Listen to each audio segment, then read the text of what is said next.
कभी सोचा है कि कोई कानून जिसे लोकतंत्र को बचाने के लिए बनाया गया हो, उसी पर लोकतंत्र को कमजोर करने का इल्जाम लग जाए? अजीब है ना।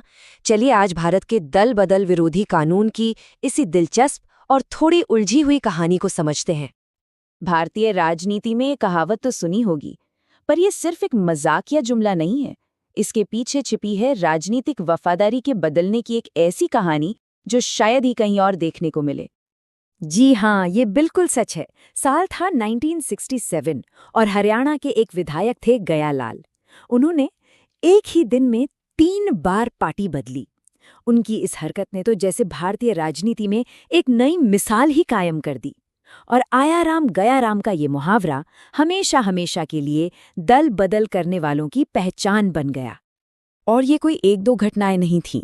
असल में ये एक बहुत बड़ी समस्या बन चुकी थी। जरा सोचिए, देश के पहले और चौथे आम चुनाव के बीच हर साल औसतन 438 बार दल बदल हुआ। मतलब राजनीति में कितनी ज्यादा अस्थिरता रही होगी। तो अब इस लगातार बढ़ती अस्थिरता को रोकने के लिए, इस पॉलिटिकल हॉपिंग को थामने के लिए एक कानूनी समाधान की जरूरत महसूस होने लगी और यहीं से दल बदल विरोधी कानून की नींव पड़ी। तो समाधान क्या निकाला गया? 1985 में संविधान में 52वां संशोधन किया गया और 10वीं अनुसूची जोड़ी गई। इसी को हम आज दल बदल विरोधी कानून के नाम से जानते हैं। इसके नियम बहुत सीधे साधे हैं। अगर कोई चुना हुआ प्रतिनिधि अपनी मर्जी से पार्टी छोड़ दे या फिर पार्टी के निर्देश के खिलाफ जाके वोट करे तो उसकी सदस्यता रद्द की जा सकती है। मतलब ये कानून काम कैसे करता है? बहुत सीधा सा हिसाब है। एक विधायक ने पार्टी के आदेश को मानने से इनकार किया तो नतीजा क्या होगा? उसे अपनी जीती हुई सीट से हाथ धोना पड़ सकता है।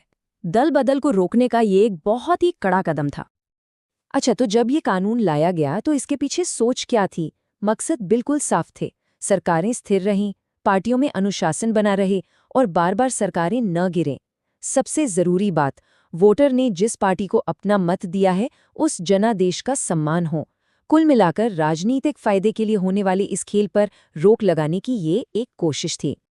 लेकिन कहानी में एक ट्विस्ट है। जैसा कि अक्सर होता है, हर समाधान अपने साथ कुछ नई मुश्किलें भी ले आता है। तो चलिए अब देखते हैं कि इस कानून के वो कौन से नतीजे रहे जिनकी शायद उम्मीद नहीं की गई थी और जो आज भी विवाद का कारण है। ये स्लाइड ना इस कानून के दिल में जो विरोधाभास है उसे एकदम साफ दिखाती है। एक तरफ इरादा था स्थिरता लाने का और वो आई भी, लेकिन इसका नतीजा क्या हुआ? प्रतिनिधियों की आज़ादी कम हो गई। मतलब अब उन्हें पार्टी लाइन पर वोट करना पड़ता है, भले ही उनकी अपनी राय कुछ और हो। इससे पार्टी के अंदर उठने वाली अलग आवाजें भी दब जाती हैं। तो फिर इसकी आलोचना क्यों होती है? आलोचकों का कहना है कि ये कानून एक चुने हुए प्रतिनिधि के बोलने की आज़ादी का हनन करता है। सारी ताकत पार्टी के कुछ बड़े नेताओं के हाथ में आ जाती है। और एक बहुत बड़ी चिंता है सदन के स्पीकर की भूमिका को लेकर, जो अक्सर सत्ताधारी पार्टी का ही होता है, तो उनके फैसले पर पक्षपात का सवाल उठना लाजमी है। और हाँ, इसमें विलय जैसी कुछ कानूनी गुंजाइश भी हैं, जिनका इस्तेमाल करके बड़े पैमाने पे हुए दल बदल को भी सही ठहरा दिया जाता है। तो ये कोई ऐसा नियम नहीं है जो पत्थर की लकीर हो। ये एक लगातार चलने वाली बहस है। इसे अदालतों में चुनौती दी जाती है, इसकी अलग अलग व्याख्याएं होती हैं और इसका भविष्य क्या होगा इस पर चर्चा हमेशा चलती रहती है।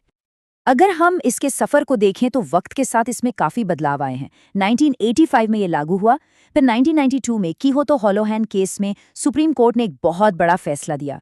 कोर्ट ने कहा कि स्पीकर का फैसला आखिरी नहीं है और अदालत उसकी समीक्षा कर सकती है। इसके बाद 2003 में कानून की कुछ कमियों को दूर करने के लिए इसमें और भी संशोधन किए गए। और यहीं पर सुप्रीम कोर्ट का रोल बहुत बहुत ज़रूरी हो जाता है। ये न्यायिक समीक्षा एक तरह से सेफ्टी वॉल्व का काम करती है। ये सुनिश्चित करती है कि कोई सत्ताधारी दल स्पीकर के पद का गलत इस्तेमाल ना कर सके और किसी की सदस्यता रद्द करने का फैसला मनमाने ढंग से न लिया जाए। तो क्या इसका कोई हल है? देखिए, इस पर बहस आज भी चल रही है और इसकी कमियों को दूर करने के लिए कई सुझाव भी दिए गए हैं, जैसे कि गुप्त मतदान का इस्तेमाल किया जाए या फिर फैसला स्पीकर के बजाय कोई स्वतंत्र संस्था करे और कानून में जो भी अस्पष्टता है उसे पूरी तरह से साफ किया जाए।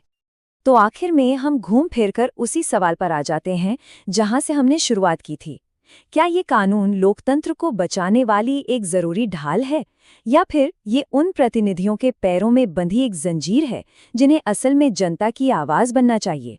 ये एक ऐसा सवाल है जिस पर सोचना बहुत जरूरी है।